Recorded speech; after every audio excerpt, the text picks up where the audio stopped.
గడిచిన ఫిబ్రవరి నెలలో ఓ ప్రముఖ వైద్యుడు సంబంధించి భారీ చోరీ జరిగిన సంగతి ఆ విషయం అందరికీ తెలిసిన విషయమే. ఆ ఘటన మరొక ముందే విజయనగరం జిల్లా రాజాంపట్నంలో మరో చోరీ ఘటన చోటు చేసుకుంది. ఈ చోరీలో భారీగా బంగారం, వెండి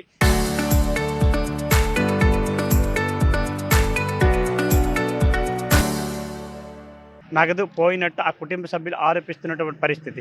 అసలు ఏం జరిగింది? ఏం పోయాయి? ఎంతవరకు పోయాయి అని చెప్పేసి అయితే మాత్రం దీనికి సంబంధించి ఇంటికి సంబంధించి ఎవరింట్లో పోయిందో దానికి సంబంధించి వాళ్ళ అన్నయ్య ఏడుకొండలు ఉన్నారు. ఆయన మాటలో ఒకసారి విందాం. చెప్పండి గురువుగారు. అసలు మీరు ఏం చూశారు? తమ్ముడాళ్ళు ఎక్కడికి బయలుదేరి వెళ్ళారు? అసలు మీరు ఈ పోలీసులు ఆశ్రయించారా లేదా? 28వ తారీఖుని శ్రీశైలం మంగళవారం అండి క్యాంప్ వెళ్ళారు తమ్ముడు వాళ్ళు. క్యాంప్ వెళ్ళిపోయారు. వెళ్ళి వచ్చేసరికి నిన్న సాయంత్రం ఇంక మేము చూసేసరికి అంటే బయటని చూసేసరికి ఏమో తలుపులు తీసి ఉన్నాయి. తలుపులు తీసుంటే అది అప్పుడు మా తమ్ముడికి ఫోన్ చేసాము. ఏంటి తాళాలు వేసావా లేదంటే వేస్తామన్నాడు. తీరం వచ్చి అక్కడ చూసి తాళాలు లేవు. లోపలికి అప్పుడు తమ్ముడికి ఫోన్ చేయంత అయితే లోపలికి వెళ్ళి చూడండి అంటే చూసాం.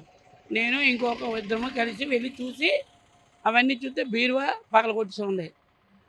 సామాన్లు బట్టలు చిందరవందరగా ఉన్నాయి. అప్పుడు వెంటనే సీఏ గారికి వెళ్ళి మేము కంప్లైంట్ ఇచ్చాము.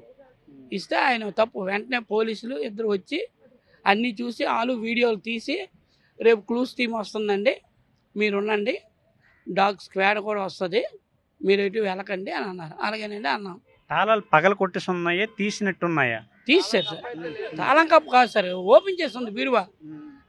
ఇంటి తాళం ఇంటి ముందు తాళం లేదు, పగలగొట్టి లేదు, ఏటీ లేదు, మామూలు తీస్తుంది. మేము అందుకే అడిగాను తమ్ముడికి, నువ్వు మర్చిపోయావా తాళం వేయలేదని అడిగితే వేసమని అన్నాడు. వేసమని అంటే మరి అందుకు మళ్ళీ లోపల చూస్తే ఇంక అన్నీ బీరువా తాళాలు కూడా పగలగొట్టున్నాయి, తీసినట్టున్నాయి. బీరువా పగలగొట్టారు సార్. రేపను ఇలా ఓపెన్ చేస్తారు, దాని తాళాలు ఉన్నాయో లేవో కూడా మరి చేయకూడదు. మేము ఆ పోలీసులు అన్నారు క్లూస్ టీం వచ్చిందో మీరు ఏ చేయకూడదమ్మా. అలాగేనండి అని. ఇదే విషయానికి సంబంధించి ఎవరింట్లో అయితే చోరీ జరిగిందో ఆ క్యాంపులకి తీర్థయాత్రలకు వెళ్ళి వచ్చి పరిస్థితి కనిపించింది. మనతో పాటు ఎవరింట్లో చోరీ జరిగిందో ఆ వ్యక్తి అప్పలరాజు అయితే మనతో పాటు అన్నారు. అసలు ఎంత బంగారం పోయింది, వెండి పోయింది, నగదు పోయింది అనేది పాటు ఆయన మాటలు ఒకసారి. అసలు మీరు ఎక్కడికి వెళ్ళారు, ఎంతవరకు పోయిందంటారు, అంత బంగారం ఇంటికి ఎందుకు ఉంచవలసి వచ్చింది? నమస్తే అండి, నా పేరు అప్పలరాజు రాజం. ఈ నెల 28వ తారీఖున గత నెల 28వ తారీఖున మంగళవారం నాడు శ్రీశైలం తీర్థయాత్రకు వెళ్ళడం మా కుటుంబ సభ్యులు యావత్తు వెళ్ళామండి. వెళ్ళి నిన్న సాయంత్రం రిటర్న్ అయిపోయాము. నిన్న సాయంత్రం ఇంటికి బయలుదేరేటప్పుడు మా అన్నయ్య గారు, తమ్ముడు ఇలా తలుపులు తీసున్నాయి, తాళం వేసావు లేదా అని అన్నారు. లేదన్నయ్య తాళం వేస్తాను. లేదు తాళం తీసున్నట్టుగా ఉంది అంటే, అయితే అన్నయ్య ఏదో థెఫ్టింగ్ జరిగి ఉంటుంది, ఒకసారి వెళ్ళండి అంటే చుట్టుపక్కల వారి సహాయం తీసుకొని లోపలికి వెళ్ళడం జరిగింది. లోపలికి వెళ్ళిన వెంటనే బీరువా అంతా కూడా బీరువాలు అంతా పగలు కొట్టేసి చిందరవందరగా ఉన్నాయని చెప్పారు అన్నయ్య గారు. దాంతో వెంటనే అన్నయ్య థెఫ్టింగ్ ఏదో జరిగి ఉంటుంది, కొంచెం అర్జెంటుగా వెళ్ళి పోలీస్ స్టేషన్ కంప్లైంట్ ఇవ్వండి అని చెప్పేసి చెప్పడం జరిగింది. దాంతో మరి చుట్టుపక్కల వారు అంపోలు శ్రీను, గంగు, మా అన్నయ్య గారు మరి ముగ్గురు కలిపి కంప్లైంట్ ఇవ్వడం జరిగింది. కంప్లైంట్ ఇచ్చిన వెంటనే పోలీసులు వచ్చారు, మొత్తం అంతా చూశారు. చూసిన వెంటనే రిస్ట్రిక్టెడ్ బ్యాన్లు వేశారు. రేపు మార్నింగ్ వస్తామండి, మేము చూస్తాము, క్లూస్ టీమ్ తెప్పిస్తామని చెప్పి అన్నారు. ఈ ఘటనలో సుమారు 25 తులాల వరకు బంగారం పోయిందండి. 2 లక్షల వరకు క్యాష్, 2 కేజీల వెండి వరకు సుమారు పోయిందండి. ఇది మా పాప వివాహ నిమిత్తం శ్రావణ మాసంలో మేము పెళ్లి ప్రపోజల్స్ పెట్టుకున్నామని, దానికోసం అవన్నీ ఒక్కొక్కటి సమకూర్చుకుంటున్న మధ్యలో ఈ దుర్ఘటన జరిగింది. తాళం కప్ప పగల కొట్టేసి ఉందా, మామూలు తీసేసి ఉందా? మామూలుగా తాళం కప్ప అయితే లేదండి పూర్తిగా. మరి ఏ మెడ్డ ఇచ్చి ఎలా తీసి ఎక్కడ పడేశారో తెలియదు. మేమైతే తాళం వేసి ఉన్నామండి.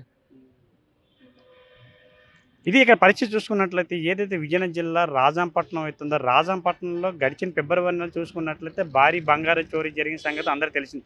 ఆ ఘటన మరొక ముందే రాజాం మెయిన్ రోడ్డు సంబంధించి బొబ్బుల్ రోడ్లో మెయిన్ రోడ్డు సంబంధించి ఒక హౌస్ ఉంది.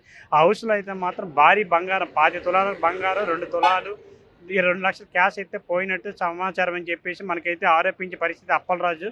అందులో ఒక బలంగా చూసుకున్నట్లయితే ఏదైతే గడిచిన నెల 28వ తారీఖు దైవ దర్శనం కోసం ఈ కుటుంబంతో అయితే ఆ ఊరు వెళ్ళడం జరిగింది.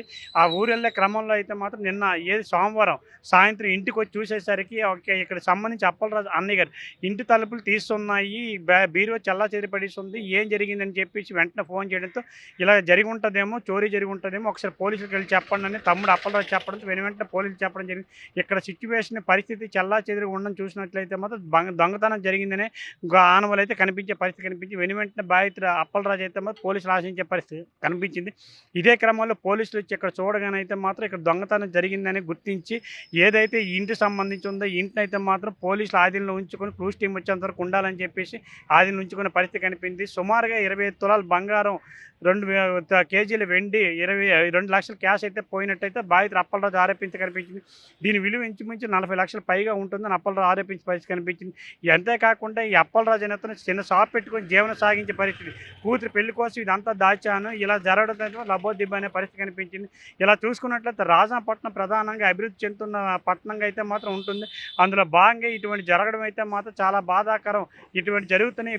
పోలీసులు కూడా చెప్పే పరిస్థితి జాగ్రత్తగా ఉండండి, మీరు ఎక్కడికి వెళ్ళేటప్పుడు మాకు ఇన్ఫర్మేషన్ ఇవ్వండి అని చెప్పినప్పటికి కూడా ఇలాంటి జరగడం అయితే మాత్రం చాలా బాధాకరం విషయం. అంతేకాకుండా ఏదైతే ఇంటికి సంబంధించి ఇంటి తాళాలు అయితే పగలకొట్టి ఇంటి మామూలు తలుపులు తీస్తూ ఉన్నాయి, ఇది ఇంట్లో వాళ్ళ పనా లేకపోతే బయట వాళ్ళ పని అనే పోలీసులు అయితే మాత్రం ఆ కోణంలో దర్యాప్తు చేస్తున్న పరిస్థితి. క్రూజ్ టీం వచ్చేంత వరకు అక్కడ పరిశీలించే పరిస్థితి చూస్తే దాన్ని బట్టి మనం ఆలోచించే పరిస్థితి కనిపించింది. ఈ విషయంపై అయితే మాత్రం పోలీసులు సమగ్ర దర్యాప్తు చేసి తగిన న్యాయం చేయాలంటే బాధితులు కోరుకునే పరిస్థితి కనిపించింది. రాజాపట్నం నుంచి సురేష్, RTV.